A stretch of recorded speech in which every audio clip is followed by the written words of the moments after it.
Tout le monde, dans cette vidéo, on va donc définir la notion des directives et puis on va les manipuler sous forme des cas pratiques. N'hésitez pas de s'inscrire au niveau de la chaîne pour qu'on puisse aller plus loin et vous donner donc le maximum de formation autour des technologies actuelles. Au niveau donc de cette vidéo, on va parler des directives. On va découvrir donc les directives structurelles, à savoir le ngIf, le ngFor, le ngStyle, les ngClass comme étant des directives d'attributs. Et on va terminer avec les directives personnalisées. Donc, au niveau d'Angular, en tant que framework orienté donc front-end, il vous propose donc des directives sous forme des classes qui peuvent modifier l'apparence ou bien le comportement des éléments autour. Peut agir sur les divs, sur les champs de texte, sur les différents objets de votre page. Il dispose d'un ensemble de directives avec des rôles bien spécifiques. On peut distinguer donc entre deux types de directives, les directives structurelles qui peuvent agir sur la structure de DOM. Par exemple, dans ma page, je peux charger une liste, je peux afficher ou bien masquer un div, ainsi de suite. Il y a les directives d'attributs qui s'appliquent sous forme d'attributs qui permettent de modifier l'apparence, le style par exemple, ou bien le comportement d'un élément existant et sans toucher la structure de base. Pour les directives structurelles, on peut parler de ngIf, ngFor. Pour le ngIf, donc, il permet de satisfaire une condition. Par exemple, dans la situation suivante, vous avez un div. Ce div, il dispose d'un contenu. Ce contenu sera affiché au cas où cette variable isVisible, qui est censée définir au niveau de la logique applicative, est vraie. Pour le ngFor, je peux parcourir par exemple une liste. Supposons que vous avez une liste items. Cette liste contient un ensemble d'éléments. Je peux le parcourir avec la structure, la directive structurelle ngFor. À chaque fois qu'il y a un élément dans la liste, je le mets dans une variable et puis je l'affiche à l'aide de l'interpolation. Comme ça va agir sur la structure de votre page et va charger dynamiquement donc la liste quoi. Pour les directives d'attributs, donc on peut parler de ngStyle et ngClass, qui peut agir sur le style et le look de vos DOM si vous voulez. Donc ici, dans l'exemple suivant, vous avez un div. On lui applique donc une directive attribut de type ngStyle. On a donc deux propriétés de style, color et puis font size. Pour la couleur, donc dynamiquement, il sera chargé à partir d'une variable de notre interface. Du même pour le font size, il sera chargé à partir de la logique applicative. Et comme ça, donc, on va agir sur le style d'une façon dynamique. De même pour le ngClass, je peux l'appliquer sur certaines classes de votre, si vous voulez, CSS. Par exemple ici, on lui demande d'utiliser la classe active si cette variable est vraie, puis la classe disable si cette variable est vraie. Comme ça, donc, vous pouvez agir sur le design ou bien le style de votre composant ou bien de votre objet de la page. Ça n'empêche pas, comme je vous ai dit au départ, que vous pouvez personnaliser les directives. Du coup, on va voir comment créer une classe directive et comment utiliser la directive au niveau de votre application. Pour créer une directive, soit vous créez une classe simple et puis vous rajoutez les bibliothèques nécessaires, sinon Angular, il vous facilite la tâche. Il vous propose la commande clé ng generate directive et puis le nom de votre directive. Il va vous créer une classe avec donc le fichier spec pour les tests et avec les bibliothèques nécessaires.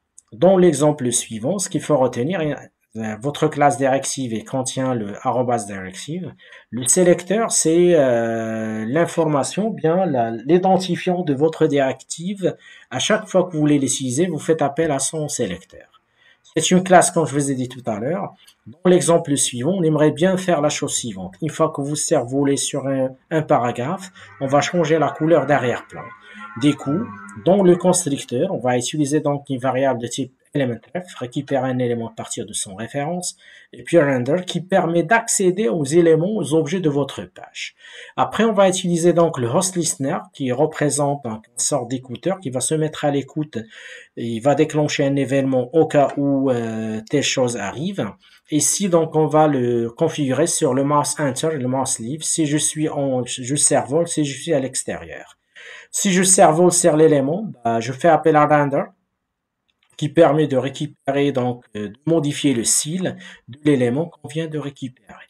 Les propriétés, on est censé changer, c'est le background color. Si je le mets à yellow, si je suis en dehors de paragraphe, dans ce cas-là, j'utilise une méthode remove style qui permet de supprimer le style et je définis le style que j'aimerais bien donc supprimer quoi. Alors, pour l'utilisation de votre directive, si vous voulez personnaliser, vous pouvez l'utiliser à l'intérieur de n'importe quel paragraphe. Par exemple, ici, dans la balise P, on fait appel à notre sélecteur. Automatiquement, le paragraphe, si je survole, il va changer la couleur. Sinon, donc, ça reste tel qu'il est. Au niveau de la mise en pratique, on va créer un nouveau composant. On va reconfigurer le projet, puis on va tester ces différents types de directives que je vous ai montré lors de la présentation. Je bascule vers le VS Code. On a notre projet Angular. Assurez-vous au niveau de terminal que vous êtes sur la racine.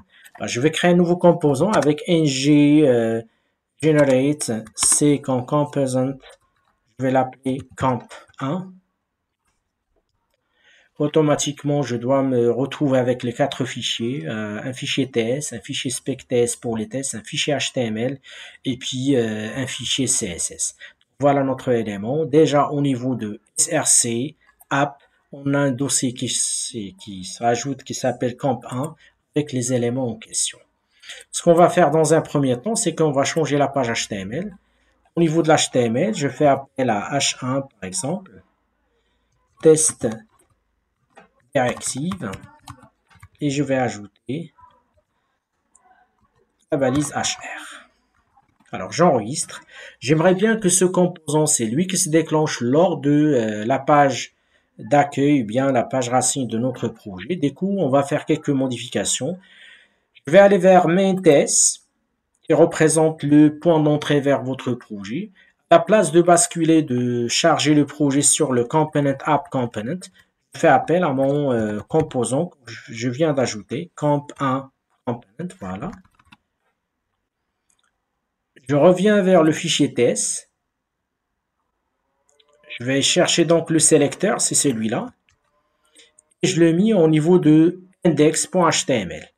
À la place de AppRoute qui fait appel à notre composant racine, je fais appel à AppComp qui fait appel à ce composant qu'on vient d'ajouter. Une fois ces modifications sont mises en place, je lance le serveur avec la commande ngserve. Donc, il va faire le build de projet, il va charger donc les composants nécessaires, et puis par la suite, je suis censé donc faire la chose suivante, c'est tester la page en se basant sur l'adresse qu'on utilise toujours, à savoir localhost 4200. Alors, je bascule ici, je fais appel à localhost 4200, et là, je me retrouve avec mon message qui s'affiche, et puis l'élément HR qui va faire, si vous voulez, séparer les différentes exécutions de notre page. Après avoir créé un nouveau composant et après avoir fait la reconfiguration nécessaire, on va tester les différents types de directives. Alors, je vais commencer par la directive ngIf. Du coup, au niveau de notre projet, je reviens vers la page HTML. Je vais ajouter un div. OK. Et je vais lui dire qu'en quoi que ce div est censé être affiché une fois qu'on lui demande de faire la chose suivante. Donc c'est un div qui s'affiche une fois qu'un élément est visible, mais pour le moment on va lui dire que ce contenu est visible si is visible est vrai.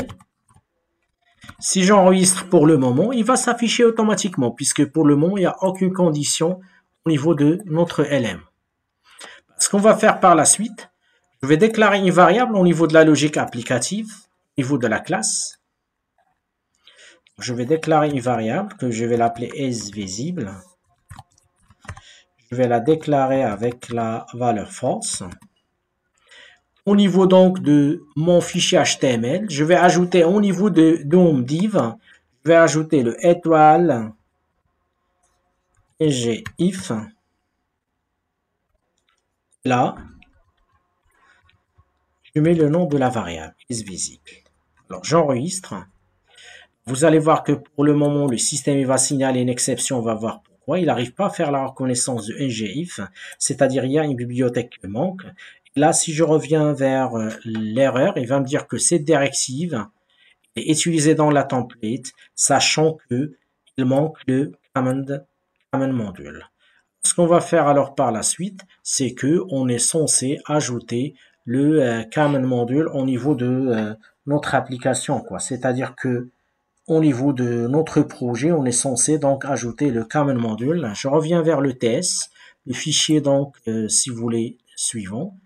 Et au niveau des imports, je fais appel à common, la bibliothèque qui est signalée par celui-là. J'enregistre. Là, vous allez voir, j'ai débloqué la situation. J'exécute la page.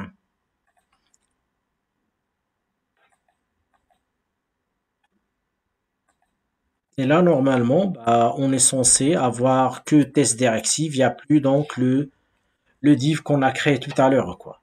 Alors, ce qu'on va faire alors par la suite, c'est qu'on va ajouter un événement. Je reviens, donc il apparaît bien que puisque j'ai initialisé la variable avec false, au niveau de notre HTML, le système a testé la valeur de la variable et elle est à false, du coup, on n'a pas pu afficher le div. Ce qu'on va faire par la suite, on va ajouter une méthode. On va l'appeler affiche div. Alors, dans cette méthode, tout simplement, je fais appel à ma variable isVisible. Je vais la mettre à true. Voilà. Je reviens vers l'HTML. J'ajoute un bouton.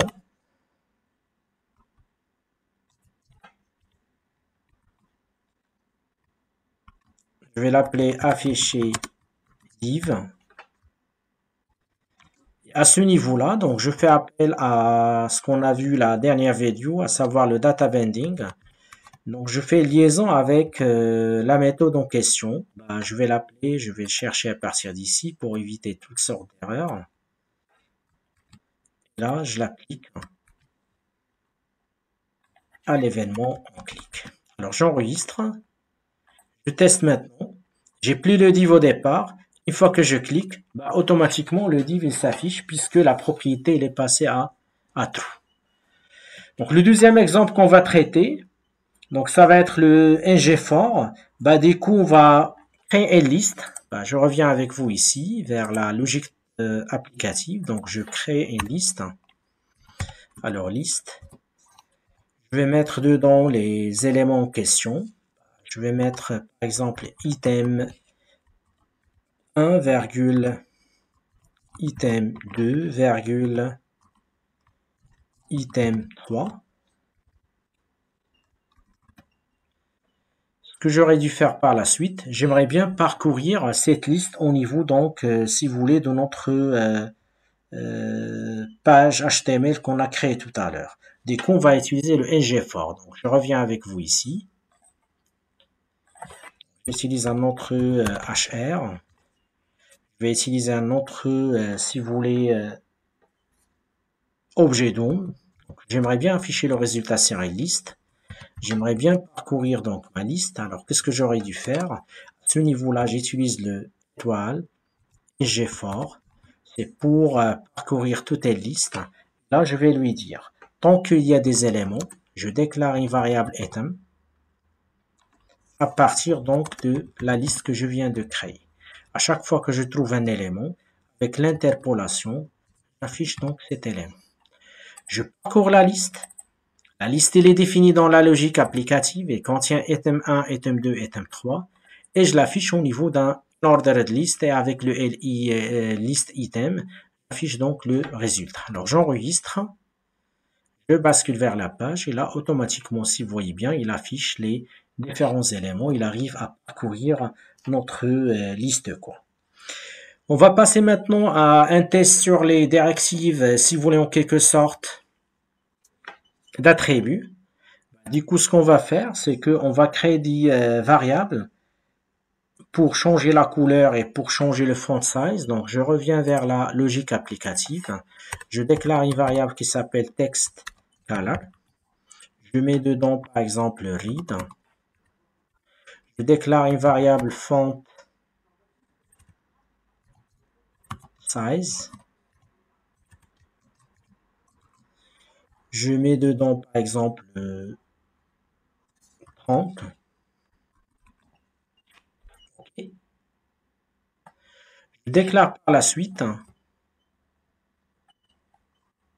au niveau donc de notre élément, j'ajoute un autre HR si vous voulez pour séparer l'affichage.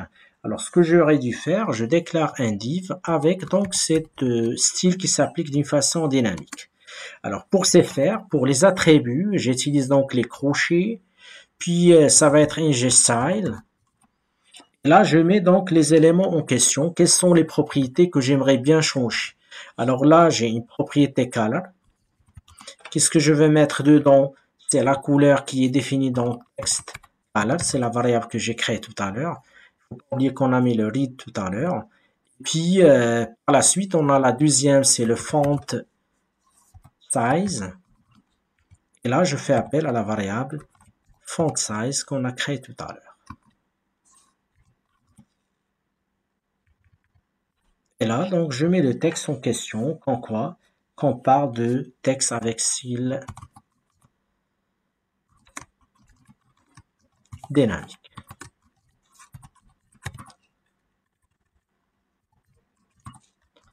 Alors, j'enregistre, j'actualise la page, et là, je vais demander de remarquer que automatiquement, donc, j'ai le style qui s'applique d'une façon dynamique sur notre élément. La dernière chose qu'on va donc mettre en place ensemble, c'est le test de directive personnalisée. Du coup, on va créer un nouveau directive. On va survoler, on aimerait bien qu'une fois qu'on survole sur un paragraphe, donc il va changer sa couleur. Du coup, ce qu'on va faire, au niveau donc de notre application, je vais ajouter un autre terminal. Je vais créer un nouveau directive.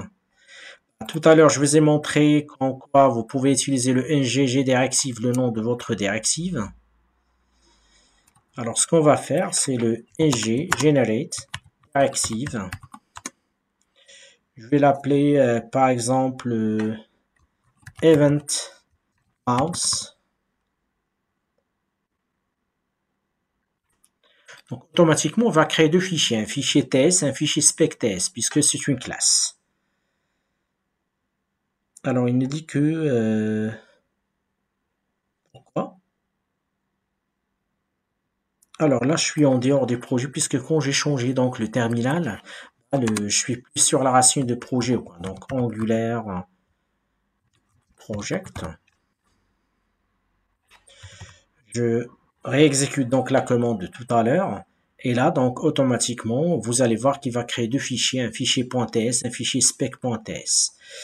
Voilà le fichier, donc, si vous voulez, TS, c'est celui-là, avec une structure bien définie.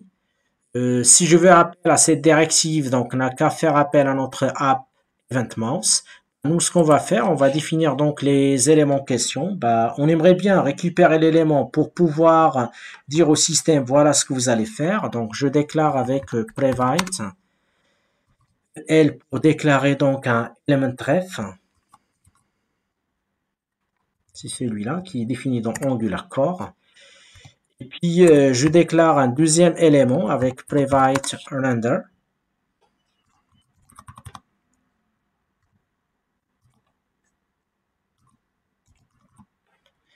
Fait appel lui-même à notre corps.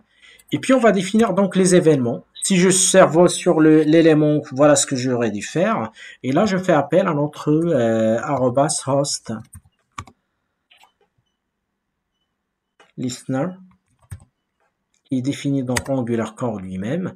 Alors, à ce niveau-là, on va définir sur quel événement je me mets à l'écoute. Ici, c'est mouse enter.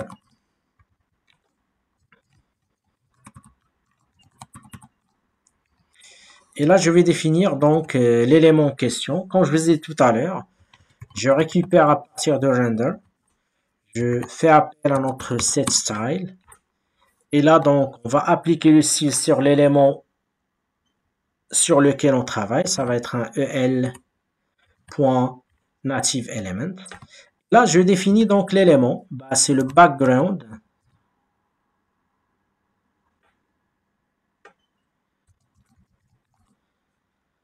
Color. Là, donc, j'ai défini la couleur en question. Bah, on a dit qu'on va mettre un yellow. Si je suis en dehors, bah, je peux recopier celui-là. Alors maintenant, on est sur le mouse leave.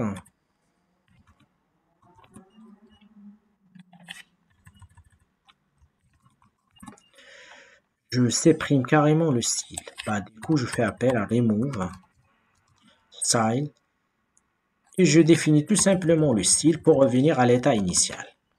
Donc voilà, notre directive, elle est déjà là. Elle est déjà créée. Pour faire appel à ce directive-là, on revient vers la page HTML, j'ajoute un autre HR.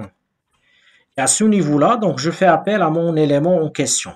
Bah, je vais définir un paragraphe. Au niveau de notre paragraphe, on va faire appel à notre élément. Donc je fais appel à P. Pour faire appel à notre directive qu'on vient de créer, bah, je vais récupérer tout simplement son sélecteur. Alors je reviens ici, voilà le sélecteur. Et puis donc j'affiche comme quoi test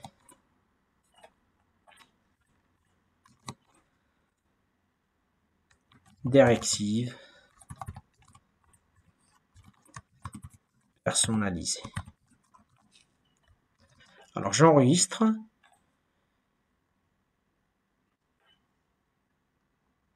J'actualise la page. Voilà notre paragraphe, mais je vous demande de remarquer quand je survole, la directive n'est pas reconnue pour le moment.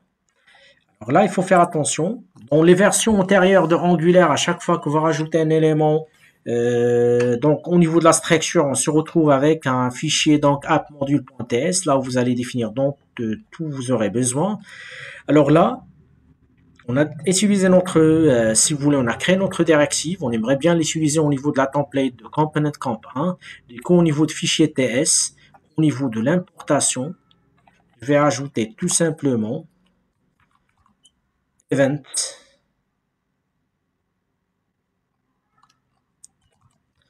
mouse directive. C'est celui-là. J'enregistre. Je bascule vers la page. Et là, je me demande de remarquer. Quand je survole, change donc la couleur d'arrière-plan. Quand je sors, il revient à l'état initial. Et comme ça, on est arrivé à mettre en place, si vous voulez, cette directive personnalisée. Donc la prochaine vidéo, on va la consacrer à ce qu'on appelle les, en quelque sorte,